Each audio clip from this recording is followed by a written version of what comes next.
semuanya? Luar biasa. Yes, haleluya, kita bisa berkumpul lagi di malam yang indah ini itu semua karena kebaikan Tuhan. Amin. Oke, sebelum kita memulai ibadah kita mau masuk dulu ke dalam doa.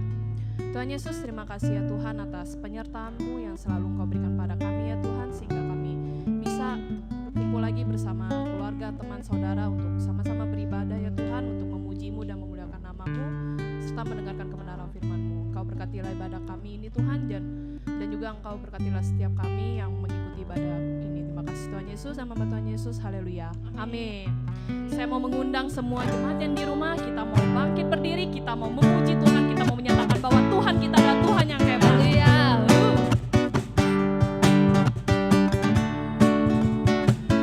Hanya Dialah yang menjadikan kita lebih dari pemenang. Mari sama-sama kita nyatakan. Kau yang hidup di dalamku, menjadikanku lebih dari pemenang. Seluruh bumi tinggikan nama Dia. Seluruh bumi tinggikan namamu, menyatakan kebesaran dan keagunganmu. Sama-sama kita nyatakan. Yesus, Tuhanku pemenang, Raja segala raja, perbuatanmu ajaib dan perkasa. Kaulah Tuhanku yang hebat, kuasa iblis dikalahkan, surga bumi bersorak. Yes, amin. Kita percaya bahwa Dia hidup di dalam kita dan menjadikan kita lebih dari pemenang.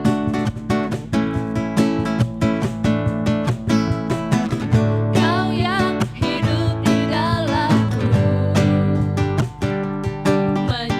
menjadikanku lebih dari pemenang. Seluruh bumi tinggikan namamu, menyatakan kebesaran dan keagunganmu. Yesus, Tuhanku pemenang, Raja segala raja, perbuatanmu ajaib dan perkasa. Kaulah Tuhanku yang hebat, kuasa iblis dikalahkan, surga bumi bersorak. Seluruh bumi tinggikan namamu, menyatakan kebesaran dan keagunganmu. Yesus, Tuhanku pemenang, Raja segala raja, Perbuatannya ajaib dan perkasa. perbuatanmu ajaib dan perkasa. Kaulah Tuhanku yang hebat, Kita menguncang iblis di bawah kaki kuasa kita. iblis dikalahkan, surga bumi bersorak. Kuasa iblis. Kuasa iblis dikalahkan, surga bumi bersorak. Kuasa iblis dikalahkan, surga bumi bersorak. Haleluya. Kita percaya Tuhan Yesus menjadikan kita semua lebih dari pemenang. Amin. Amin. Saat ini juga sukacita yang melimpah ada atas keluarga Yes. kita. Sama-sama kita katakan, karyamu mempesonaku, kau angkatku dari kelam, kasih tulus memberi warna. Kau buang Tuhan, kau buang semua gelisah, kau beriku sukacita, kau buatku selalu tertawa. Kau taruh lagu baru dalam hatiku.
sukacita Tuhan ada bersama dengan kita. Amin. Amin. Haleluya. Mari semua, saat ini kita telah menari, kita telah memuji Tuhan kita dengan luar biasa. Saat ini juga kita tetap datang kepada Tuhan. Kita berikan setiap hati kita berikan setiap penyembahan kita berikan rasa syukur kita kepada Tuhan kita Yesus Kristus. Mari semua saat ini yang sedang mengikuti ibadah ini, kita sama-sama renungkan kebaikan Tuhan yang luar biasa atas hidup kita. Kami mau dekat padamu Tuhan, kami mau lebih dekat dan lebih dekat lagi kepadamu Yesus.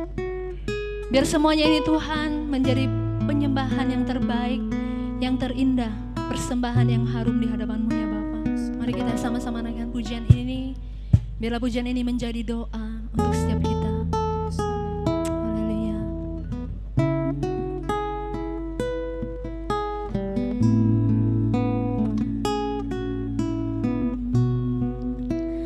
Hanya dekat Allahku, rasa tenang hatiku, Kau sertai jalanku sepanjang hidupku.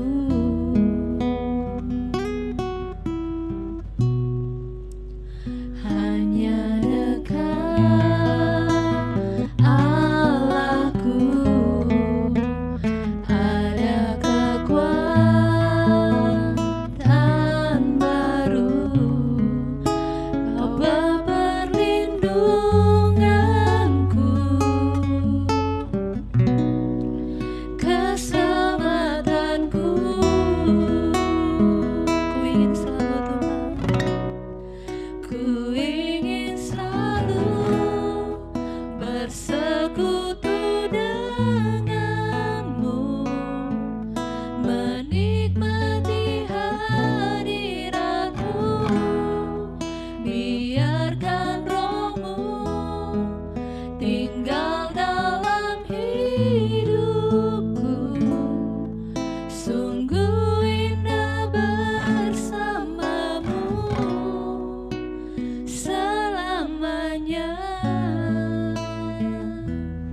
Mari semua sekali lagi dengan lembut, dengan hati yang bersyukur kita katakan, hanya dekat padamu kami tenang Tuhan. Hanya dekat Allahku, rasa tenang hatiku, Kau sertai jalanku sepanjang hidupku. Hanya kami dekat padamu Tuhan.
Sungguh indah bersamamu, ku ingin selalu bersekutu denganmu, menikmati hadiratmu, biarkan rohmu tinggal dalam hidupku. Sungguh indah bersamamu, sungguh indah, sungguh indah bersamamu Tuhan.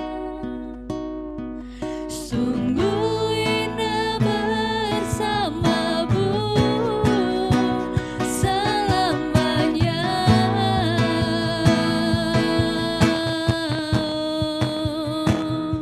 Selamanya Tuhan,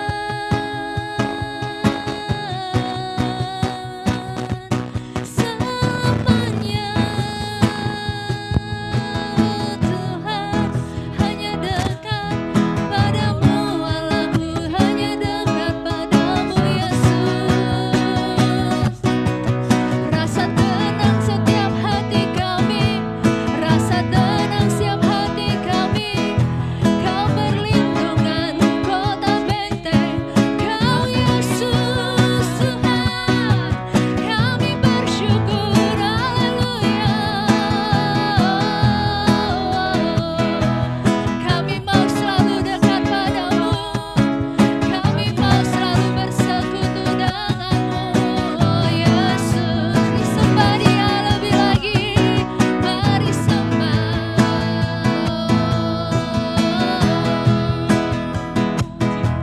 Kami bermazmur, kami naikkan syukur bagimu Tuhan.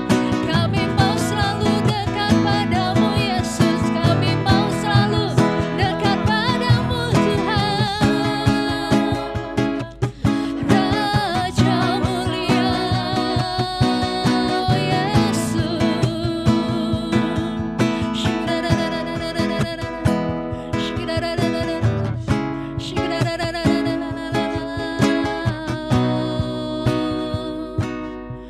Kami mau tenang di hadapanmu, kami mau dekat padamu Yesus.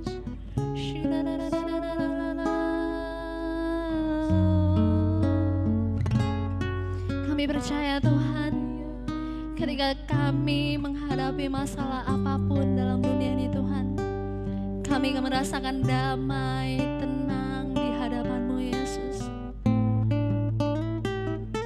Bukan hanya setiap ibadah kami ingin dekat padamu Tuhan, melainkan setiap hari, setiap menit, setiap detik dalam kehidupan kami Tuhan. Kami ingin selalu dekat padamu, karena kami merasa tenang ketika kami berada di dekatmu Tuhan. 阿爸父，我们相信你听到我们的祷告，主。哈利路亚！再来，我们唱。阿爸父，你倾听我心哭泣的声音，你的爱不曾离去，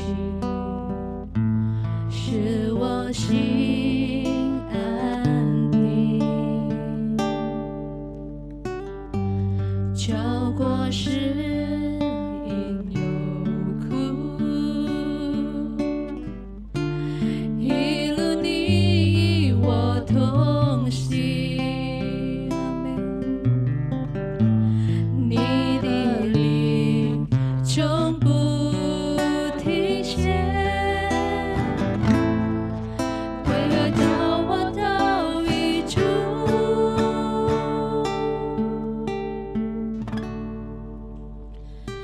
从天上降下，你的能力充满全地，是在永在阿爸父。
Yesus ya Bapa, Engkau satu-satunya Allah penyelamat hidup kami Tuhan.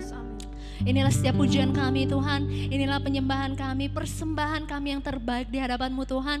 Terimalah semuanya ini Tuhan sebagai ibadah yang paling indah di hadapan-Mu ya Bapa. Saat ini Tuhan kami siap untuk mendengarkan firman-Mu Tuhan. Berbicaralah kepada setiap kami ya Bapa, kami menerimanya dengan baik Tuhan. Terpuji nama-Mu ya Bapa, hanya di dalam nama-Mu Yesus Kristus Tuhan kami telah berdoa. Haleluya, amin, haleluya. Shalom, selamat malam jemaat yang dikasihi Tuhan, apa kabar? Saya percaya semua dalam keadaan baik dan masih ada penyertaan Tuhan, dan selalu ada penyertaan Tuhan, selalu baru setiap pagi, rahmatnya selalu baru setiap pagi, tidak pernah berkesudahan. Kasih Tuhan atas hidup setiap kita. Kita sudah memuji Tuhan, kita sudah menyembah Tuhan, kini saatnya kita mau mendengarkan kebenaran firman Tuhan. Mari satukan hati, satukan pikiran, kita satu dalam doa. Bapa dalam surga, terima kasih atas segala kebaikan-Mu, atas hidup setiap kami Bapa. Penyertaan-Mu sempurna Bapa, rancangan-Mu penuh damai akan hidup setiap kami Bapa. Dimanapun kami berada, kami percaya penyertaan-Mu luar biasa sempurna atas hidup setiap kami Bapa.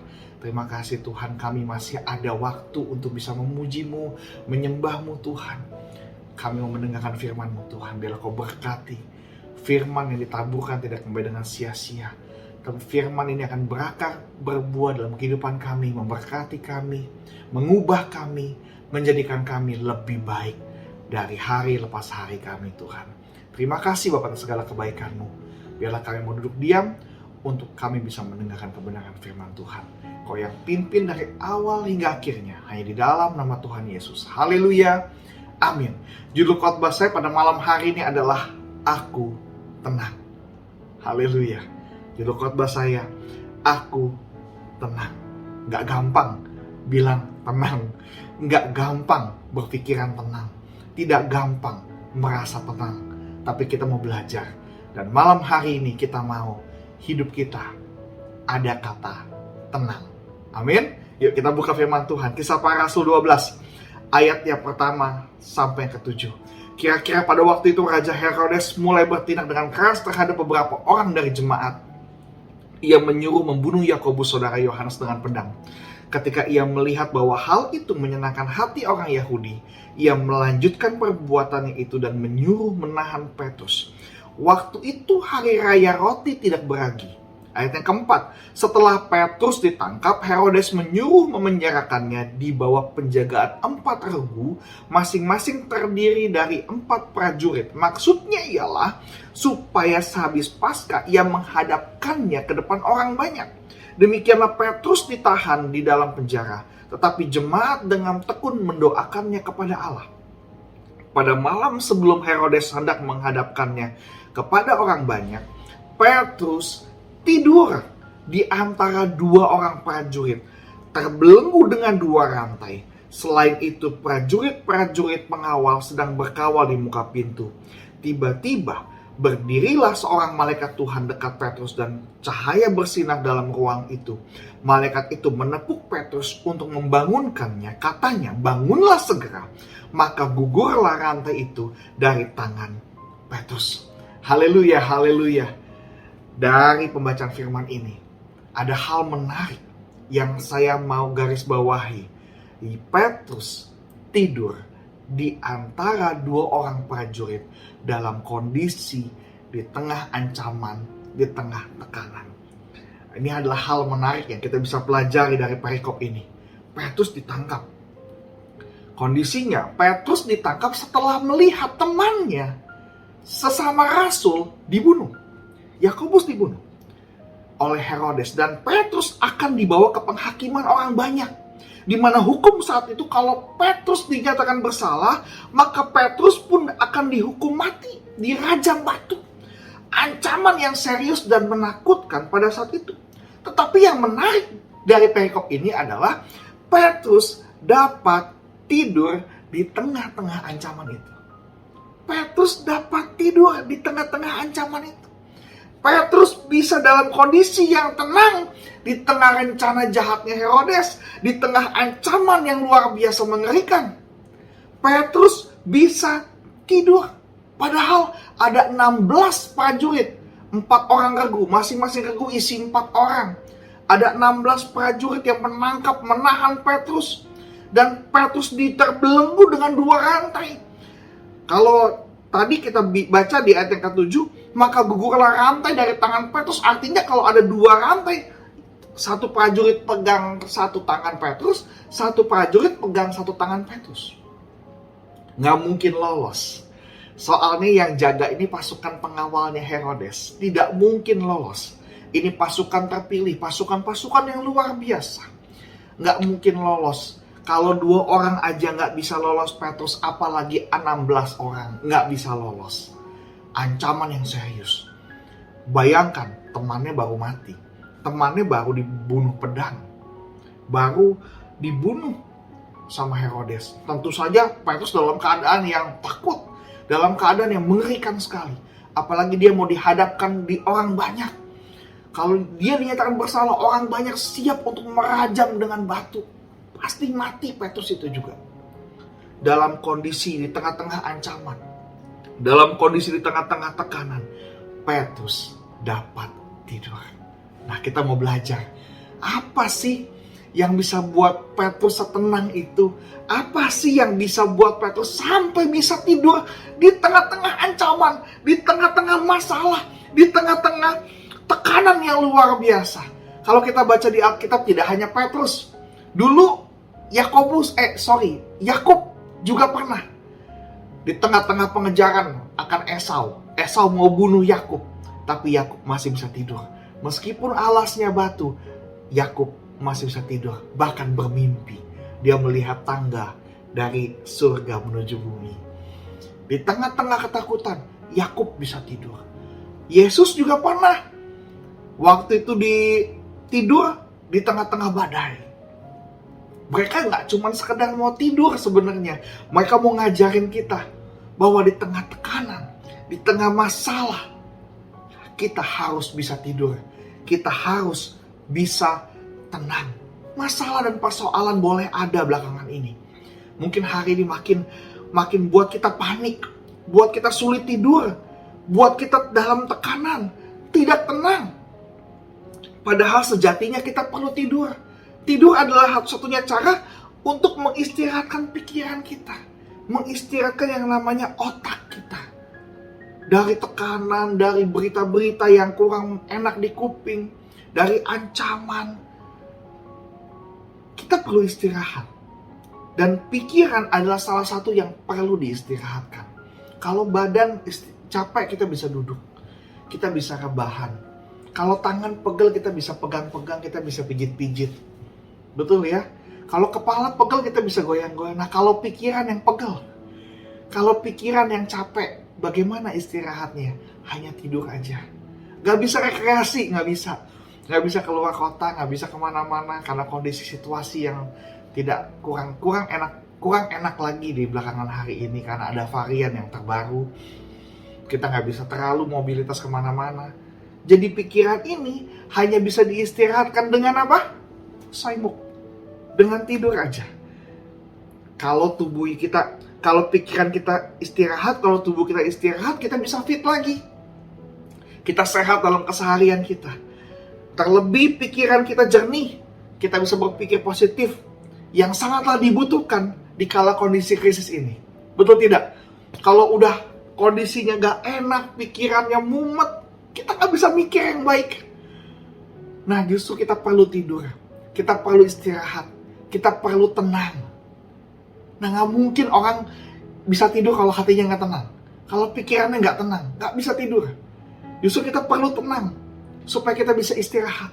Supaya kita bisa punya pikiran yang bersih, yang jernih, yang positif. Untuk kita bisa merencanakan sesuatu dengan baik. Di kala kondisi yang krisis, di kala kondisi yang kita dalam kondisi dalam tekanan. Kita perlu pikiran yang positif. Untuk kita bisa melakukan strategi-strategi. Supaya kita bisa terbebas dari yang namanya krisis ini. Terlebih kita perlu kasih karunia Tuhan. Terlebih kita perlu pertolongan Tuhan. Kita tahu bahwa ancaman COVID-19 belum berakhir. Ekonomi masih belum stabil. Tapi saya percaya tahun ini kita lebih tenang. Haleluya. Tahun ini kita lebih tenang. Karena tahun ini tahun kemenangan. bahwa apapun masalahnya, apapun ancamannya, anak-anak Tuhan lebih tenang. Kita lebih dari pemenang. Kita akan lebih tenang dalam menyikapi persoalan ini. Kalau tahun ini tahun kemenangan, artinya sebuah kemenangan harus diperoleh dari yang namanya perlombaan. Harus kita peroleh dari namanya pertempuran. Pertempuran ini kita bisa lebih menang. Kita sudah tahu strateginya. Kita sudah tahu bagaimana cara menyikapinya. Harus selalu menggunakan masker. Protokol kesehatan harus kita jaga baik-baik. Yang belum vaksin, kita harus vaksin. Yang sudah 2 kali vaksin, kita mau ambil booster.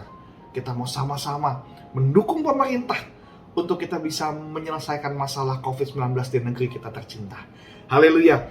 Langsung kita masuk ke dalam 2 poin. Apa yang buat Petrus bisa tenang? Apa yang buat Petrus bisa tidur, bisa tenang dalam situasi yang demikian? Karena tidur membutuhkan ketenangan. Tidur membutuhkan ketenangan. Kalau nggak tenang, nggak bisa tidur. Nah, bagaimana Petrus dapat tidur, dapat tenang di tengah-tengah situasi yang mencekam, di tengah-tengah situasi yang menekan hidupnya? Ada 2 hal. Yang pertama, karena Petrus tahu bagi Tuhan tidak ada yang mustahil. Petrus hari itu berpikir, kalau dia harus mati, matilah. Tuhan sanggup menolong dia. Kalau dia harus mati, dia tahu ada sorga yang menjamin hidup dia. Kalau dia harus bebas, dia percaya Tuhan sanggup. Bagi Tuhan tidak ada yang mustahil untuk membebaskannya daripada 16 penjaga-penjaga Romawi ini. Iya, bagi Tuhan tidak ada yang mustahil. Petrus ikut Yesus 3,5 tahun. Dia melihat banyak hal yang dianggap mustahil bagi manusia, jadi tidak mustahil di depan mata Petrus. Dia melihat yang Tuhan lakukan, nggak mungkin nih, tapi mungkin. Nggak mungkin orang mati bisa hidup, bisa. Nggak mungkin nih 5.000 orang bisa makan kenyang, bisa makan. Nggak mungkin di tengah-tengah badai bisa selamat. Betul tidak? Anak Yairus ini mati, selamat. Perempuan 12 tahun pendarahan, wah ini nggak bisa nih. 12 tahun pendarahan, bisa. Yang mustahil menjadi tidak mustahil bagi Tuhan. Dan di depan mata Petrus adalah saksi. Dia menyaksikan segala-galanya. Bagi Tuhan tidak ada yang mustahil. Apalagi Petrus melihat ketika Yesus bangkit dan naik ke surga. Di depan matanya sendiri. Dia melihat Yesus disalib. Di depan matanya sendiri. Dia melihat Yesus ada di tiang salib. Dan 3 hari kemudian Petrus melihat Yesus berada bersama-sama dengan mereka, menunjukkan tangan yang bolong paku. Bayangkan, Petrus menjadi saksi. Saksi hidup, bukan saksi bisu, tapi saksi hidup. Dia menyaksikan bahwa Tuhannya Tuhan yang luar biasa. Allah yang luar biasa. Bahkan Petrus berkhotbah. Ini kutipan khotbahnya Petrus. Kisah Rasul 2 ayat 22-24. Hai orang-orang Israel, dengarlah perkataan ini. Yang aku maksudkan ialah Yesus dari Nazaret, seorang yang telah ditentukan Allah dan yang dinyatakan kepadamu dengan kekuatan-kekuatan dan mujizat-mujizat dan tanda-tanda yang dilakukannya oleh Allah dengan perantaran Dia di tengah-tengah kamu, seperti yang kamu tahu.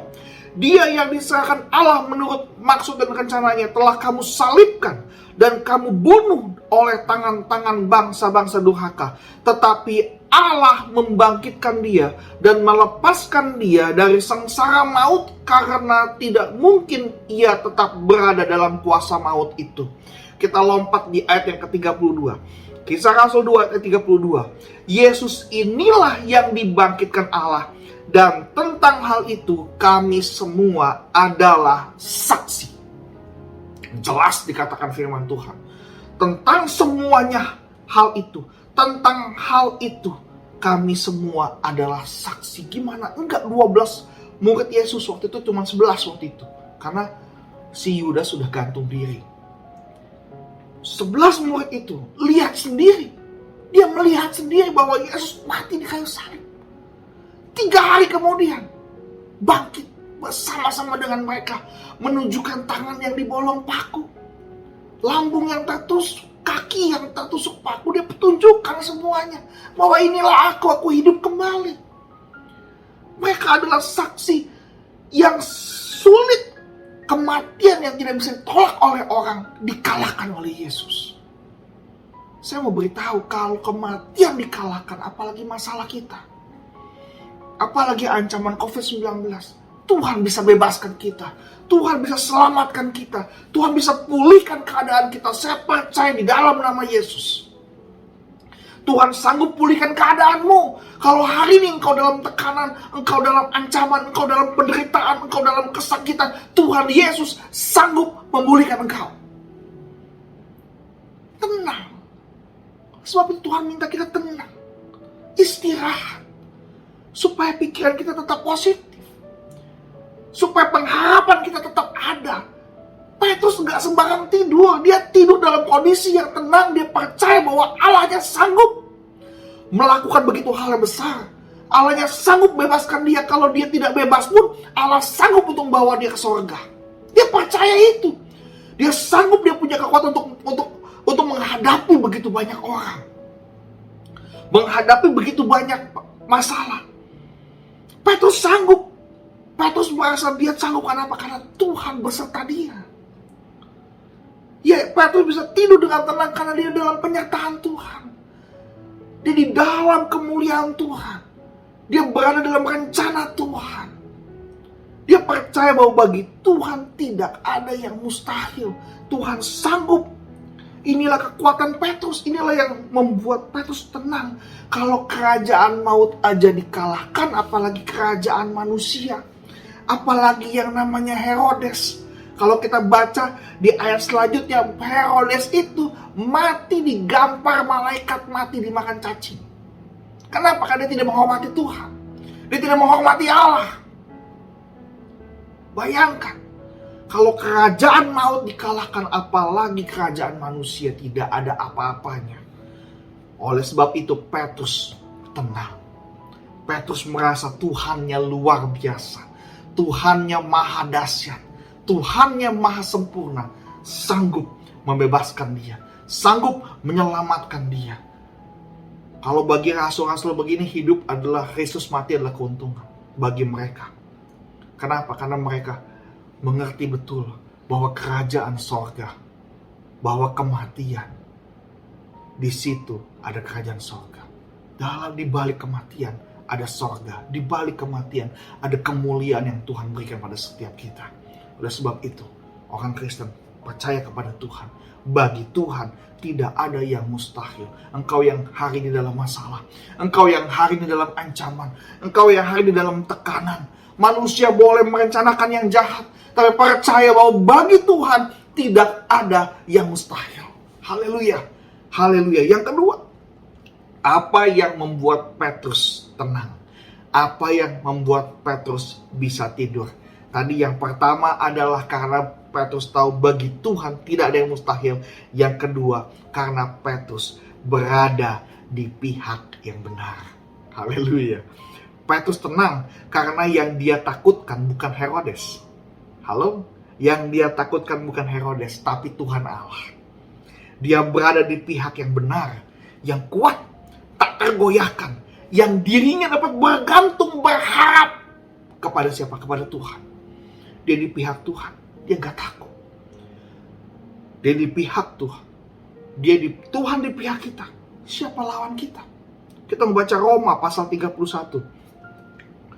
Lalu kita lompat ayat 34 sampai 39. Roma pasal ke-8 ayat 31. Sebab itu apakah yang akan kita katakan tentang semuanya itu? Jika Allah di pihak kita, siapakah yang akan melawan kita? Tidak ada. Lanjut ayat yang ke-34. Yesus Kristus telah mati.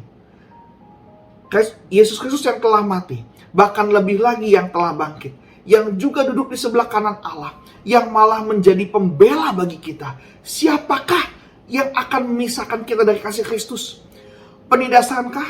Atau kesesakan? Atau penganiayaan? Atau kelaparan? Atau ketelanjangan? Atau bahaya? Atau pedang? Seperti ada tertulis, oleh karena engkau kami ada dalam bahaya maut sepanjang hari. Kami telah dianggap sebagai domba-domba sembelihan. Tetapi dalam semuanya itu, kita lebih daripada orang-orang yang menang oleh Dia yang telah mengasihi kita.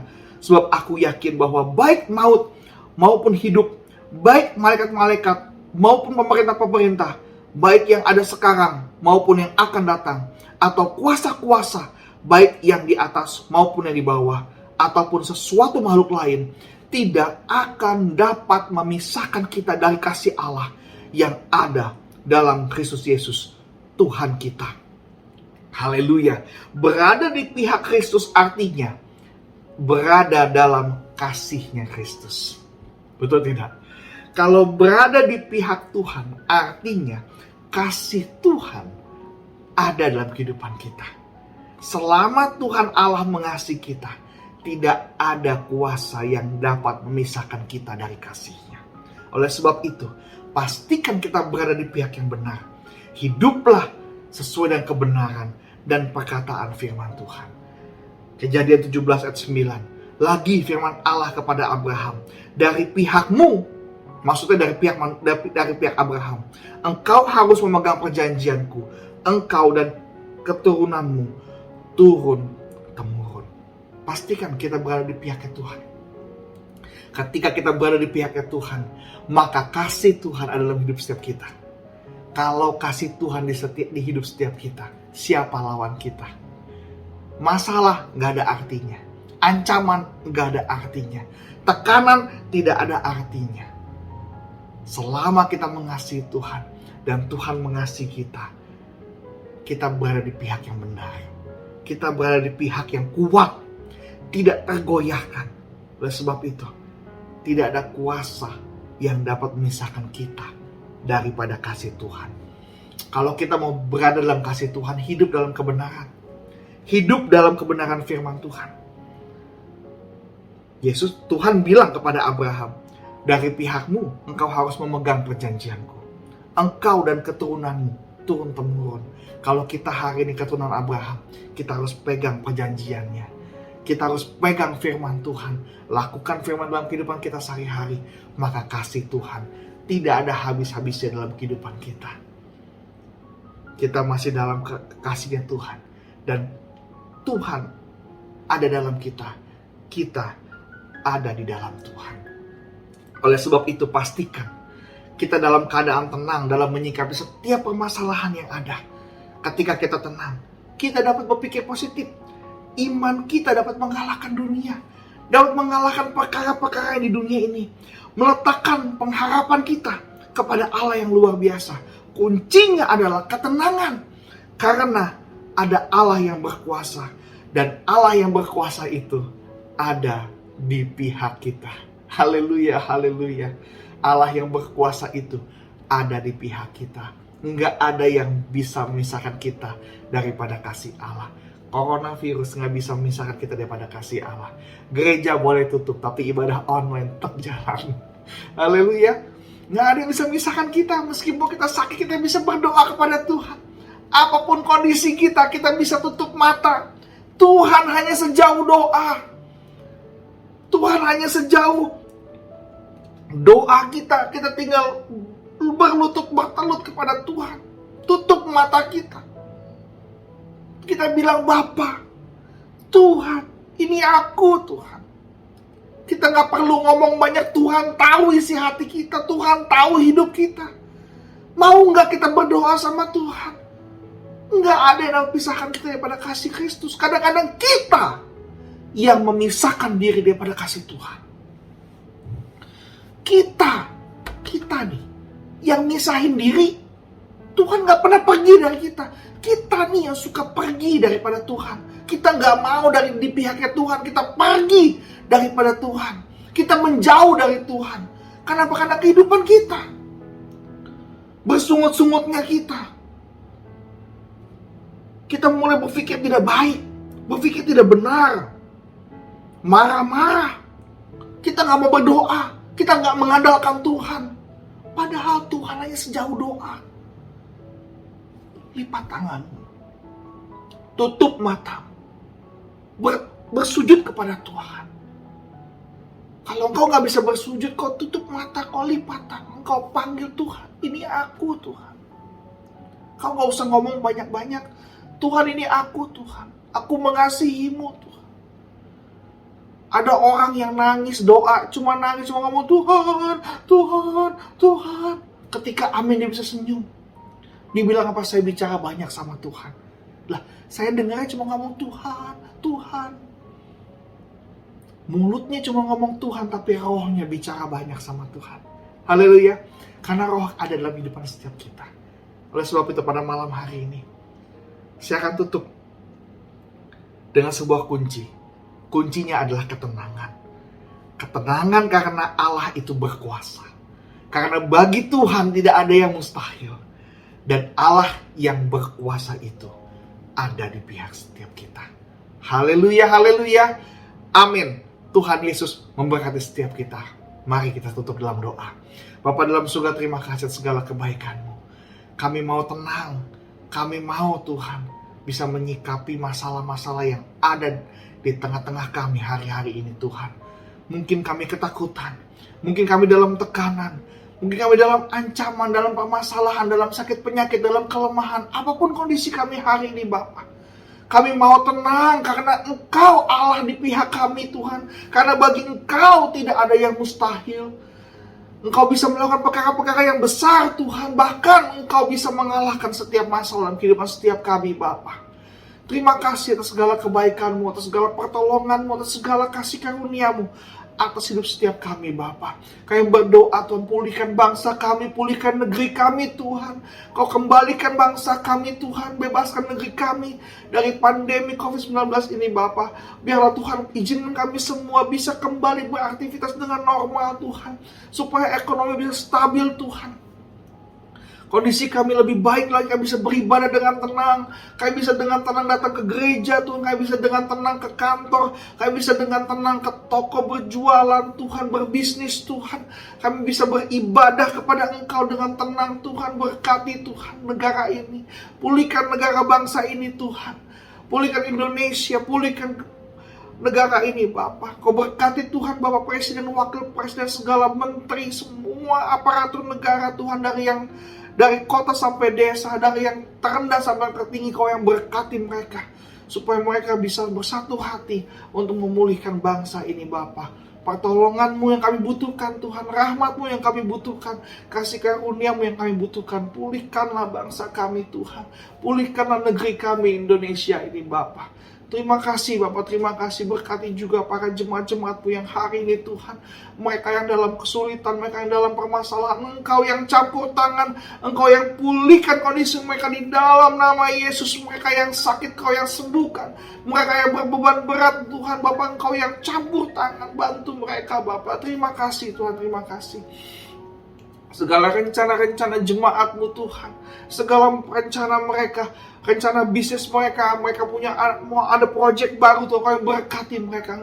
Jemaat-Mu yang punya kerinduan, mereka ingin memiliki anak, mereka yang ingin memiliki pasangan, Kau yang berkati, berikan yang terbaik untuk mereka Bapak. Terima kasih Tuhan, terima kasih untuk malam hari ini Bapak. Kami tutup Bapak, kami tutup doa kami tutup ibadah kami pada malam hari ini hanya dalam nama Yesus. Mari angkat tanganmu jemaat-jemaat sekalian. Terimalah berkat pada Tuhan, kasih karunia pada Allah Bapa, cinta kasih dari anak yang tunggal Tuhan Yesus Kristus menyertai kita semua dari hari ini hingga Maranatha. Yesus datang kedua kali sampai selama-lamanya di dalam nama Yesus. Haleluya, haleluya, haleluya. Amin. Tuhan Yesus berkati setiap kita. Shalom.